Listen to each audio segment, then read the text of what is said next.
Hello friends, എല്ലാവർക്കും good morning. അപ്പോൾ ഇന്നത്തെ വേദയുടെ കഥയിലേക്ക് എല്ലാവർക്കും സ്വാഗതം. അങ്ങനെ വിക്രം ഇട്ട് ആ ഗുണ്ടയെ പൊളിച്ചെടുക്കുകയാണ്. അതിനുശേഷം മേത്തേക്ക് കുറച്ച് ഈ മദ്യമൊക്കെ ഒഴിച്ചിട്ട് അവനെ കത്തിക്കാനുള്ള ശ്രമത്തിൽ, അയ്യോ വിക്രം എന്നെ ഒന്നും ചെയ്യല്ല, ഇനി ഞാൻ അങ്ങനെ ഒരു പ്രവൃത്തി ചെയ്യില്ല എന്നുള്ള കാല് പിടിച്ച രീതിയിൽ ഇവൻ സംസാരിക്കുകയാണ്. ഇത് കേട്ട് കഴിഞ്ഞപ്പോഴേക്കും വിക്രം ശരി വിട്ടേക്കാം, പക്ഷേ ഇനി മേലാൽ ഇത്തരത്തിലുള്ള പ്രവൃത്തി നിൻ്റെ കയ്യിൽ നിന്ന് വന്നു കഴിഞ്ഞാൽ മോനെ നിന്നെ ഞാൻ വെച്ചേക്കില്ല എന്നും പറഞ്ഞുകൊണ്ട് വിക്രം അവിടെ നിന്ന് പോവുകയാണ്. അപ്പോൾ വിക്രം പോയി കഴിഞ്ഞപ്പോഴേക്കും ഇവനാണെങ്കിൽ ആകെ പേടിച്ച് വിറച്ച് വല്ലാത്തൊരവസ്ഥയിലും. പിന്നീട് കാണിക്കും നമ്മുടെ വിക്രത്തിൻ്റെ അമ്മയാണ്. അപ്പോൾ കമലാമ്മ ഇങ്ങനെ സങ്കടപ്പെട്ടിരിക്കുക. അപ്പോഴാണ് വേദ വന്നിട്ട് അമ്മയെന്നും പറഞ്ഞുകൊണ്ട് വിളിക്കുന്നത്. വേദയെ കണ്ട ഉടനെ തന്നെ ഈ മാഷ് പറഞ്ഞ കാര്യങ്ങളാണ് ഈ കമലാമ്മയുടെ മനസ്സിലേക്ക് കടന്നുകൂടി വരുന്നത്. കാരണം മോനെ ഈ കമലയോട് ഈ മാഷ് പറഞ്ഞ കാര്യങ്ങൾ. അപ്പോൾ മാഷ് ഇങ്ങനെ സംസാരിക്കുകയാണ്, കമല നീ ഒന്ന് ആലോചിച്ച് നോക്കണം. വിക്രമിൻ്റെ ജീവിതം പെരുവഴി തന്നെയാണ്. അവൻ ഏത് സമയവും വെട്ടും കുത്തുമൊക്കെ ഉണ്ടാകും. നീ നിൻ്റെ മരുമകളെ ആത്മാർത്ഥമായി സ്നേഹിച്ച് തുടങ്ങുമ്പോഴേക്കും നിൻ്റെ മരുമകൾ വിധവയായിട്ട് ഈ വീട്ടിൽ നിന്ന് ഇറങ്ങിപ്പോകാതെ നോക്കണം. ഇത് കേട്ട് നമ്മുടെ കമലാമ്മ ആകെ ഞെട്ടിയൊരവസ്ഥയിൽ നിൽക്കുകയാണ്. ആ ഒരു രംഗമാണ് ഈ കമലാമ്മ വേദയെ നോക്കി ഇങ്ങനെ ആലോചിക്കുന്നത്. ഇങ്ങനെ ഞെട്ടിങ്ങനെ നിൽക്കുക. അപ്പം അമ്മ എന്ത് പറ്റി അമ്മ എന്താ ഇങ്ങനെ നോക്കുന്നത്? ഒന്നുമില്ല മോളെ, ഞാൻ ഓരോ കാര്യങ്ങൾ ആലോചിക്കുകയായിരുന്നു, വിക്രത്തിൻ്റെ കാര്യത്തെക്കുറിച്ച് ആലോചിക്കുന്നത്. നീ വിചാരിച്ചു കഴിഞ്ഞിട്ടുണ്ടെങ്കിൽ എൻ്റെ വിക്രത്തെ ശരിയാക്കാനായിട്ട് പറ്റും. എൻ്റെ മകനെക്കുറിച്ച് ഒരുപാട് കാര്യങ്ങളെല്ലാം ഞാൻ കേട്ടിട്ടുണ്ട്. അവനെക്കുറിച്ച് വേദനിക്കാത്ത ഒരു ദിവസം പോലും എനിക്കില്ല. അവൻ എന്തെങ്ങനെയൊക്കെ ആയി പോകാനുള്ള കാരണമെന്ന് എനിക്കറിയില്ല. പക്ഷേ ഇനി എൻ്റെ മോൻ ഒരു കുത്തിനും വെട്ടിനൊന്നും നടക്കാനായിട്ട് പാടില്ല. അവൻ്റെ ജീവിതം സുരക്ഷിതമാകണം, അല്ലെങ്കിൽ എനിക്കൊരു മനസ്സമാധാനം ഉണ്ടാവില്ല മോളെ. ഇതൊക്കെ കേട്ട് കഴിഞ്ഞപ്പോഴേക്കും അമ്മ ടെൻഷനാവാതിരിക്കുക. വിക്രം ഇനി അങ്ങനെ ഒരു പ്രവർത്തിക്കും പോകില്ലെന്നല്ലേ പറഞ്ഞത്. അപ്പോൾ വിക്രത്തിൻ്റെ വാക്കുകൾ വിശ്വസിക്കാം. പക്ഷേ ആ പ്രവൃത്തി എങ്ങനെയാണ് അവസാനിപ്പിക്കാൻ പോകുന്നതെന്ന് ചോദിച്ചു കഴിഞ്ഞിട്ടുണ്ടെങ്കിൽ എനിക്കറിയില്ല അമ്മേ. ഈ ഗുണ്ടാപ്പണിക്കും ഇതൊക്കെ നടക്കുന്നത് ചിലപ്പോൾ കൊലപാതകത്തിലേ അവസാനിക്കുള്ളൂ. അതും കൂടി അമ്മ ഒന്ന് ചിന്തിക്കണം മോളെ. എന്തൊക്കെയാണ് മോളെ പറയുന്നത്? ഞാൻ നോക്കാമേ, വിക്രത്തിൻ്റെ കാര്യത്തിൽ എന്തെങ്കിലും തീരുമാനമെടുക്കാൻ പറ്റുമെന്ന് ഞാൻ നോക്കാം മോളെ. നീ വിചാരിച്ചു കഴിഞ്ഞാൽ എൻ്റെ വിക്രത്തെ ശരിയാക്കാനായിട്ട് പറ്റും. എൻ്റെ മകൻ നിൻ്റെ കഴുത്തിൽ താലി കെട്ടിയതല്ലേ, ആ താലിയുടെ വിശ്വാസം നിനക്കില്ലേ? അപ്പോൾ നിൻ്റെ ഭർത്താവിനെ നല്ല രീതിയിൽ നടത്തേണ്ടതും നല്ല വഴിക്ക് നടത്തേണ്ടതും ഒക്കെ നിൻ്റെ കടമയാണ് വേദമോളെ. നിന്നെക്കൊണ്ട് അതിന് സാധിക്കും മോളെ. നീ പറഞ്ഞു നോക്ക് വിക്രത്തോട്, നിനക്ക് എൻ്റെ മോനെ മാറ്റിയെടുക്കാനായിട്ട് കഴിയും. അമ്മേ ഞാൻ ശ്രമിക്കാം, എനിക്ക് ശ്രമിക്കാൻ മാത്രമേ പറ്റുള്ളൂ. പക്ഷേ വിക്രം ഇനി ഒരു തെറ്റിലേക്കും പോകില്ലെന്ന് തന്നെയാണ് എൻ്റെ വിശ്വാസം. വിക്രമത്തിനെ നയിക്കുന്നത് ആ ശ്രീനിവാസനാ. അയാൾ പറയുന്നതിലപ്പുറം വിക്രം പോയില്ല. അയാൾ പറയുന്നതാ വിക്രത്തിന് വേദവാക്യം. പക്ഷേ വിക്രം ഒരു നാൾ തിരിച്ചറിയും ഈ ശ്രീനിവാസൻ വിക്രത്തെ വെച്ച് കളിക്കുകയാണെന്ന്. കാര്യങ്ങൾ സാധിക്കാൻ വേണ്ടി അയാൾ വിക്രത്തെ ഉപയോഗിക്കുകയാണെന്ന് ഒരു ദിവസം മനസ്സിലാവും അമ്മേ. അതുവരെ നമുക്ക് കാത്തിരിക്കാം എന്ന് പറയുമ്പോഴും നമ്മുടെ കമലാമ്മ വേദയെ കെട്ടിപ്പിടിച്ച് പൊട്ടിക്കരയുക. പിന്നീട് കാണിക്കുന്നത് വേദയുടെ അച്ഛനെയാണ്. അപ്പോൾ വേദയുടെ അച്ഛൻ അതിലേറെ ടെൻഷൻ നിൽക്കുക. അപ്പോൾ വേദയുടെ അമ്മ വന്നിട്ട് ചോദിക്കണം, നിങ്ങൾ ഇവിടെ ഇരിക്കുകയായിരുന്നോ? ഇവിടെ അന്വേഷിച്ചു എന്താ ആലോചിച്ചുകൊണ്ടിരിക്കുന്നത്? എന്തിനാണ് നിങ്ങൾ സങ്കടപ്പെടുന്നത്? വേദയെക്കുറിച്ച് ആലോചിച്ചിട്ടോ?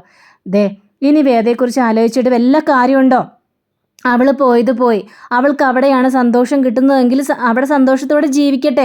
അങ്ങനെയല്ല പത്മം, അവൾ അവിടെ സന്തോഷത്തോടെയാണ് ജീവിക്കുന്നതെന്ന് നമുക്ക് പറയാനായിട്ട് പറ്റുമോ? ഇല്ല, എനിക്കങ്ങനെ കാണാനായിട്ട് സാധിക്കുകയില്ല. പക്ഷേ ഞാനിപ്പോൾ ആലോചിച്ചത് വേറൊരു കാര്യമാണ്. ഇന്ന് നമ്മുടെ മകനെ വേറൊരു കാര്യം ചെയ്തു കൂട്ടി. അതവനല്ലെന്നാ പറയുന്നത്. അവൻ വേറെ കുറേ കുണ്ടുകളെയൊക്കെ വെച്ചിട്ട് വിക്രത്തിൻ്റെ അമ്മയെയും അച്ഛനെയും ആക്രമിക്കാനായിട്ട് ശ്രമിച്ചു. ഇത് കേട്ട പത്മാകെ ഞെട്ടിപ്പോവുകയാണ്. എന്താ നിങ്ങളീ പറയുന്നത്? സത്യം തന്നെയാണോ എന്ന് ചോദിച്ചപ്പോഴേക്കും അവനോട് ചോദിച്ചു കഴിഞ്ഞപ്പോഴേക്കും അവന് അതിനെക്കുറിച്ചൊരു അറിവുമില്ലെന്നാണ് എന്നോട് പറഞ്ഞത്. പക്ഷേ പല കാര്യങ്ങൾക്കും വേണ്ടി അവർക്ക് കുറേ പണവും ഇതൊക്കെ കൊടുത്തെന്നൊക്കെയാണ് ഞാൻ അറിയുന്നത്. ഇനി എന്താവും ഏതാവും എന്നറിയില്ല. ദൈവമേ, ഇതെങ്ങാനും വേറെ അറിഞ്ഞു കഴിഞ്ഞിട്ടുണ്ടെങ്കിൽ അറിയാലോ കാര്യങ്ങളെല്ലാം. എനിക്കറിയാം പത്മ, അവർ ഉറപ്പായിട്ടും വെറുക്കും. കാരണം അവളുടെ കഴുത്തിൽ വിക്രം താലി കെട്ടിയോണ്ട് മാത്രമല്ല ഈ വീട്ടിൽ നിന്ന് ഇറങ്ങിപ്പോയത്, മറ്റു ചില കാരണങ്ങൾ കൊണ്ട് തന്നെയാണ്. അതെന്താണെന്ന് നിനക്ക് അറിയാവോ എന്ന് പറഞ്ഞുകൊണ്ട് അന്ന് ആ രാത്രി നടന്ന സംഭവങ്ങളെല്ലാം ഇയാളവിടെ പറയുകയാണ്. അതായത് ഈ വേദയുടെ അച്ഛനും ആങ്ങളെയും കൂടി സംസാരിച്ച കാര്യം, ആ വിക്രത്തിനെ തീർക്കണം എന്ന് പറഞ്ഞ കാര്യം, അങ്ങനെ അത് വേദ കേട്ട കാര്യമൊക്കെ ഇതിങ്ങനെ പറയുക. ഇതെല്ലാം കേട്ട് കഴിഞ്ഞപ്പോഴേക്കും അത് ഉറപ്പായിട്ടും എങ്കിൽ അവൾ അങ്ങനെ തന്നെ ചെയ്തതാണ്. ഇനി നമ്മൾ എന്ത് ചെയ്യും? അവളെ പറഞ്ഞ് മനസ്സിലാക്കിക്കാനായിട്ട് നമുക്ക് പറ്റില്ലല്ലോ. അതേ പത്മം, അതുകൊണ്ട് തന്നെ ഇനി വിക്രത്തിൻ്റെ അച്ഛനെയും അമ്മയെയും ഉപദ്രവിക്കുന്ന കാര്യമെല്ലാം അറിഞ്ഞു കഴിഞ്ഞിട്ടുണ്ടെങ്കിൽ ആകെ പ്രശ്നവും. പക്ഷേ അതറിയാനായിട്ട് പോകുന്നില്ല. അവൻ പറഞ്ഞത് അവനല്ലാതെ ചെയ്തതെന്നല്ലേ? അതെ, അവനല്ല ചെയ്തതെന്നാണ് അവൻ പറഞ്ഞത്. അതങ്ങനെ തന്നെ ആയിരിക്കുമെന്നേ. നിങ്ങൾ അതിനെക്കുറിച്ച് ഓർത്തൊന്നും ടെൻഷൻ ആവല്ലേ. ടെൻഷൻ അടിച്ചിട്ടുണ്ടെങ്കിൽ നിങ്ങൾക്ക് വേറെ ഒരു അസുഖം പിടിച്ച് പറ്റും. അതല്ല പത്മം, പക്ഷേ അവൾ എന്നോട് പറഞ്ഞൊരു വാക്കുണ്ട്. അന്ന് കോടതിയുടെ മുന്നിൽ വെച്ച് പറഞ്ഞ വാക്കുകൾ. ഞാൻ സ്കൂളിൽ പഠിക്കുമ്പോൾ എൻ്റെ ടീച്ചർ പറഞ്ഞു, നിങ്ങൾക്ക് ഏറ്റവും ഇഷ്ടപ്പെട്ട ഒരാളെക്കുറിച്ച് നല്ല വാക്കുകൾ എഴുതാൻ. പക്ഷേ പലരും പലരെയും കുറിച്ചാണ് എഴുതിയത്. പക്ഷേ ഞാൻ എഴുതിയത് എൻ്റെ അച്ഛനെക്കുറിച്ചാണ്. എൻ്റെ അച്ഛനെ പോലുള്ള ആത്മാർത്ഥതയുള്ള ഒരാളെ ഞാൻ ഈ ഭൂലോകത്ത് കണ്ടിട്ടില്ല. അങ്ങനെതായ കുറേ കാര്യങ്ങളെല്ലാം വേദ ഇവിടെ പറയുകയാണ്. അപ്പോൾ ഇതെല്ലാം ഈ അച്ഛനാണെങ്കിൽ ഈ അമ്മയോട് സംസാരിക്കുകയാണ്. ആ മോള് ഇനിയിപ്പം ഞാൻ ഈ ഒരു തരത്തിലും കൂടി ഇറങ്ങിയെന്ന് അറിഞ്ഞു കഴിഞ്ഞിട്ടുണ്ടെങ്കിൽ അവൾ എന്നെക്കുറിച്ച് എന്ത് വിചാരിക്കും? പിന്നെ ഈ പടി പോലും അവൾ ചവിട്ടില്ല. ഇല്ലെന്നേ, നിങ്ങൾ അതിനെക്കുറിച്ച് സങ്കടപ്പെടാതിരിക്കുക. അവൾ അങ്ങനെയൊന്നും ചെയ്യില്ല. വാ, ഏതെങ്കിലും താഴത്തേക്ക് ഇറങ്ങി വാ, അമ്മയ്ക്ക് എന്തൊക്കെയോ സംസാരിക്കണമെന്നാണ് പറഞ്ഞത്. ഇനി അമ്മ ഈ കാര്യത്തെക്കുറിച്ചൊന്നും അറിയാതെ നോക്കിയാൽ മതി നിങ്ങൾ എന്നും പറഞ്ഞുകൊണ്ട് പത്മ ഇറങ്ങി പോവുകയാണ്. അപ്പോഴും ഇയാൾക്ക് ഭയങ്കര ടെൻഷൻ. പിന്നീട് കാണിക്കുന്നത് നമ്മുടെ വേദയാണ്. അപ്പോൾ വേദയ്ക്ക് ഒരു ഗ്ലാസ് പാലായിട്ട് വരികയാണ്. കമലാമ്മ, മോൾ നീ ഈ പാല് കുടിക്കുക, ഇത് കുടിക്കണം എന്ന് നിർബന്ധമാണോ അമ്മേ? അതെന്താ മോൾ അങ്ങനെ ചോദിച്ചത്? മോൾ വീട്ടിൽ പാല് കുടിക്കാറില്ലേ? രാത്രിയായി കഴിയുമ്പോഴേക്കും മുത്തശ്ശി ഒരു ഗ്ലാസ് പാലായിട്ട് വരും. എന്നിട്ട് കുടിക്കുക എന്ന് പറഞ്ഞ് നിർബന്ധിക്കും. ഞാനത് പകുതി കുടിച്ചിട്ട് പകുതിയോടെ മാറ്റി വെക്കുകയും ചെയ്യും. മുത്തശ്ശി പോയ തക്ക നോക്കി ആ പാല് ഞാൻ കളയുകയും ചെയ്യും. എങ്കിൽ മോളിവിടെ പാല് കളയേണ്ട ആവശ്യമൊന്നുമില്ല, ഇങ്ങോട്ട് തന്നാൽ മതി. എന്താ, ആ പാല് ബാക്കി അമ്മ കുടിക്കോ? ഞാനല്ലെന്നേ, ഒഴിക്കാം. എങ്കിൽ ഞാൻ ഇച്ചിരി കുടിച്ചിട്ട് അമ്മയ്ക്ക് തരാം. ഇനി കുടിച്ചല്ലോ, ഇനി കൊണ്ടേ ബാക്കി ഇത് മൊത്തം ഒഴിച്ചു അമ്മ എന്ന് പറഞ്ഞുകൊണ്ട് പോവാ. കുറച്ച് കഴിഞ്ഞപ്പോഴേക്കും വേദയ്ക്ക് മുത്തശ്ശിയുടെ കോള് വരികയാണ്. എന്തൊക്കെയുണ്ട് വിശേഷങ്ങൾ എന്നൊക്കെ ചോദിച്ചു കഴിഞ്ഞപ്പോഴേക്കും അവിടെ വിശേഷങ്ങളെല്ലാം പറയുകയാണ് നമ്മുടെ വേദ. മുത്തശ്ശി പറയുകയാണ്, നമ്മളുടെ അച്ഛന് ഭയങ്കര ടെൻഷനാണ് കേട്ടോ, മുഖത്ത് ഭയങ്കര സങ്കടമുണ്ട്. അതെന്താണാവോ ഇങ്ങനെ പ്രത്യേകിച്ചുള്ള കാരണം? എന്താ കാരണം എന്ന് വെച്ചിട്ടൊന്നും പറയുന്നില്ല. ചിലപ്പോൾ നിന്നെക്കുറിച്ച് ആലോചിച്ചിട്ടായിരിക്കും. എന്നെക്കുറിച്ചോ? അതിനൊന്നും സാധ്യതയില്ല. അച്ഛൻ എന്നെക്കുറിച്ചൊന്നും ആലോചിക്കാനായിട്ട് പോകുന്നില്ല. പിന്നെ വർഷയെ കൂട്ടിക്കൊണ്ട് പോകാനായിട്ട് പോവുകയാണ്. അയ്യോ, വർഷേച്ചിയെ കാണണമെന്ന് എനിക്കും ആഗ്രഹമുണ്ട്. എങ്കിൽ മോൾ പോരും. അയ്യോ വേണ്ടായേ, ഇനി അത് വേണം കൂടുതൽ പ്രശ്നം ഉണ്ടാക്കാൻ നിൽക്കാൻ എന്നും പറഞ്ഞുകൊണ്ട് നിൽക്കുമ്പോൾ നമ്മുടെ വിക്രം വരികയാണ്. അപ്പോൾ മോളെ വിക്രം വന്നോ എന്ന് മുത്തശ്ശി ചോദിക്കണം. അതേ വിക്രം വന്നോ, എങ്കിൽ മുത്തശ്ശി പിന്നെ വിളിക്കാട്ടോ. ഉമ്മ രണ്ടുപേരും അങ്ങോട്ടും ഇങ്ങോട്ടും ഉമ്മ കൊടുക്കുക. അപ്പോൾ അത് കഴിഞ്ഞപ്പോഴേക്കും ഇതൊക്കെ കേട്ടുകൊണ്ടുവന്ന് വിക്രമാണെങ്കിൽ ആരാണ് എന്ന് ചോദിച്ചു കഴിഞ്ഞപ്പോഴേക്കും കാമുകനൊന്നും അല്ല.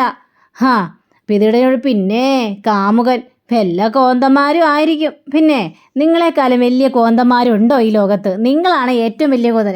എന്താ പറഞ്ഞത്? നിങ്ങളെക്കാളും വലിയ കോന്തന്മാരുണ്ടോ എന്നാ ചോദിച്ചത്. അതേടി, ഞാൻ കോന്തം തന്നെയാണ്. നിങ്ങളൊരു കോന്തം തന്നെയാ. വെട്ടും കത്തിയും കുത്തുമായിട്ട് നടക്കുന്ന വലിയൊരു കോന്തൻ. അതെ, മനുഷ്യരായിട്ട് കാണാത്ത നിങ്ങളെയൊക്കെ എന്ത് പറയാനാണ്? അല്ലെങ്കിൽ പിന്നെ ഒന്ന് ആലോചിച്ച് നോക്കിയോ, അച്ഛൻ്റെയും അമ്മയുടെയും കാര്യം നോക്കാതെ നിങ്ങൾ ഇങ്ങനെയൊക്കെ ചെയ്യോ? അതുകൊണ്ടാണല്ലോ ഇന്ന് പേടിച്ച് വിറച്ച് വല്ലാത്തൊരവസ്ഥയിലായത്. ഞാനുണ്ടല്ലോ എന്നൊക്കെ വിക്രം പറയുക. പിന്നെ എന്ത് ചെയ്യാനായിട്ട്? കൂടുതൽ സംസാരിക്കാനായിട്ട് നിൽക്കേണ്ട ആവശ്യമൊന്നുമില്ല. നിങ്ങളെ ആദ്യം പോയി നിങ്ങൾ ഫ്രഷ് ആയിട്ട് വാ. പല്ല് തേക്കാതെയും കുളിക്കാതെയൊക്കെയാണല്ലോ പുറത്തേക്ക് ഇറങ്ങി പോകുന്നത്. അപ്പോൾ ഇനിയെങ്കിലും വൃത്തിയാവ്. എന്നിട്ട് ആ തൊഴുത്തിൽ പോയി കിടക്കാൻ നോക്ക്. എന്താ തൊഴുത്തോ? പിന്നെ അല്ലാതെ ആ റൂമിനെ പിന്നെ എന്താ പറയേണ്ടത്? തൊഴുത്തുന്നല്ലേ വിളിക്കേണ്ടത്. തൊഴുത്തതിന് ഇതിനേക്കാളും വൃത്തിയുണ്ട്. നിങ്ങളുടെ റൂമിനൊക്കെ ചെന്ന് നോക്കാദ്യം, അന്നേരം മനസ്സിലാവും എന്ന് വിക്രത്തിനോട് തല്ലും പിടിച്ചുകൊണ്ട് വേദ നേരെ അകത്തേക്ക് കയറിപ്പോവുകയാണ്. അപ്പോൾ വിക്രം തന്നെ റൂം നോക്കിക്കഴിഞ്ഞപ്പോഴേക്കും പശു കരയുന്ന ഒരു സൗണ്ടാണ് നമ്മുടെ വിക്രത്തിന് കേൾക്കുന്നത്. വിക്രം ആകെ നാണം കെട്ടൊരവസ്ഥയിലായിപ്പോയി. പിന്നീട് കാണിക്കുന്നത് വേദയുടെ ആങ്ങളെയാണ്. അപ്പോൾ വേദയുടെ ആങ്ങളിങ്ങനെ ഇരിക്കുമ്പോൾ ഭാര്യയുടെ കോള് വരികയാണ്. വർഷം എന്ന് ചോദിച്ചപ്പോഴേക്കും എന്തായി കാര്യങ്ങളെല്ലാം? അപ്പോൾ ഇവിടെ വല്ലാത്ത പ്രശ്നം തന്നെയാണ് വർഷേ. ഇന്ന് അച്ഛനെ ചില കാര്യങ്ങളെല്ലാം കണ്ടെത്തി. അവർ ഇവിടെയൊക്കെ വന്നിട്ട് ഓരോ പ്രശ്നങ്ങളുണ്ടാക്കി. വിക്രത്തിൻ്റെ അമ്മയെയും അച്ഛനെയും ആക്രമിക്കാൻ പോകുന്ന കാര്യം ഇവിടെ മുഴുവനും പാട്ടാക്കി. ആകെ വല്ലാത്ത പ്രശ്നത്തിൽ കുടുങ്ങി നിൽക്കുന്നൊരവസ്ഥയാണ്. ദൈവമേ, ഇനി എങ്ങനെ എന്തൊക്കെ സംഭവിക്കാൻ പോകുന്ന ആലോചിച്ചിട്ട് എത്തും പിടിയും കിട്ടുന്നില്ല. അല്ലെങ്കിലും വേദ ഈ കാര്യങ്ങളല്ല വേദ ഈ കാര്യമൊന്നും അറിഞ്ഞിട്ടില്ല. ഇനി അവൾ അറിഞ്ഞു കഴിഞ്ഞിട്ടുണ്ടെങ്കിൽ അതിനപ്പുറം ആകും. പക്ഷേ ഇനി വിക്രത്തെ വിട്ട് അവൾ വരുമെന്ന് തോന്നുന്നുണ്ടോ? നമുക്ക് നോക്കാം. വരാതിരിക്കില്ലല്ലോ. ഇവിടുത്തെ അവൻ്റെ കാര്യം ആലോചിക്കുമ്പോഴാണ് ആകെ ടെൻഷൻ കൂടി വരുന്നത്. ഇവിടുത്തെ അവനാണെങ്കിൽ വേദയെ സ്വപ്നം കണ്ടുകൊണ്ട് തന്നെ ഇരിക്കുകയാണ്. പിന്നെ എന്ത് ഭാവിച്ചാണ് വേദയെ സ്വപ്നം കണ്ട് നടിക്കുന്നതെന്ന് എനിക്ക് മനസ്സിലാവുന്നില്ല. വേദയാണെങ്കിൽ വിക്രത്തെ വരുന്ന പ്രശ്നവും ഇല്ല. ഇവനെയൊക്കെ പറഞ്ഞ് മനസ്സിലാക്കുന്ന നമ്മളെ വേണം ശരിയാക്കാനായിട്ട്. ഇനി അച്ഛൻ്റെ മുന്നിൽ വരുന്ന എങ്ങനെ തടി തപ്പോന്ന് ആലോചിച്ചിട്ടാണ് വർഷ എനിക്കൊന്നും മനസ്സിലാവാത്തത്. അച്ഛനെങ്ങനെയെങ്കിലും പറഞ്ഞ് കാര്യങ്ങളെല്ലാം മനസ്സിലാക്കിക്കണമല്ലോ. ഇന്നെനിക്ക് ശരിക്കും കിട്ടി. ഞാനാകെ വിറച്ചു പോയൊരവസ്ഥയായിരുന്നു. നമുക്ക് പോകാം, ഇതെവിടം വരെയും പോകുമെന്ന് നമുക്കൊന്ന് ആലോചിക്കാം എന്നൊക്കെ വർഷ പറയാണ്. ഇനി എവിടം വരെയും പോകാനായിട്ട്? പക്ഷേ അവരെ വെറുതെ വിടുന്ന ഞാൻ മട്ടില്ല. കാരണം വിക്രത്തിന് നല്ല പണി തന്നെ കൊടുക്കാനാണ് ഞാൻ തീരുമാനിച്ചിരിക്കുന്നത്. കൊടുക്കണമല്ലോ, കൊടുത്തില്ലെങ്കിൽ എങ്ങനെയാണ് ശരിയാവുന്നത്? പക്ഷേ വേദയെ നിർത്തിവെച്ചുകൊണ്ട് നീ ആ രചനയുടെ കല്യാണം ആലോചിക്കേണ്ടായിരുന്നു. അത് തന്നെയാണ് എനിക്ക് ഏറ്റവും തെറ്റുപറ്റിയ കാര്യങ്ങൾ. നമുക്ക് ആലോചിക്കാം, ഇനി എന്താ വേണ്ടതെന്ന് നമുക്കൊന്ന് ചിന്തിച്ച് നോക്കാം എന്ന് വർഷയും പറയുകയാണ്. അപ്പോൾ കടുത്ത തീരുമാനങ്ങൾ എടുത്തുകൊണ്ടിരിക്കുകയാണ് ഈ നമ്മുടെ വേദയുടെ ആങ്ങളെയും. അപ്പോൾ വേദയുടെ ആങ്ങള തന്നെയാണ് ഈ ഗുണ്ടകളെല്ലാം ഏർപ്പാട് ചെയ്തെന്നുള്ളൊരു സത്യം ഇവിടെ പുറത്തു വരികയാണ്. വിക്രത്തെ എങ്ങനെയെങ്കിലും ഇതിൽ നിന്ന് പിന്തിരിപ്പിക്കാനാണ് നമ്മുടെ വേദയും നോക്കുന്നത്. അപ്പോൾ വേദയുടെ ആഗ്രഹങ്ങളും ഒക്കെ നടക്കുമോ? ഇനിയിപ്പോൾ വിക്രത്തിൻ്റെ യഥാർത്ഥ സ്വഭാവം എന്താണ്, വിക്രം എങ്ങനെയാണ് ഇതിൽ ഉൾപ്പെട്ടതെന്നൊക്കെ അറിയാനായിട്ട് എല്ലാവരും കാത്തിരിക്കണേ. അപ്പോൾ എല്ലാവർക്കും നല്ലൊരു ശുഭദിനം ആശംസിച്ചുകൊണ്ട് തന്നെ നമസ്കാരം. താങ്ക് യു സീഗൻ. ബൈ.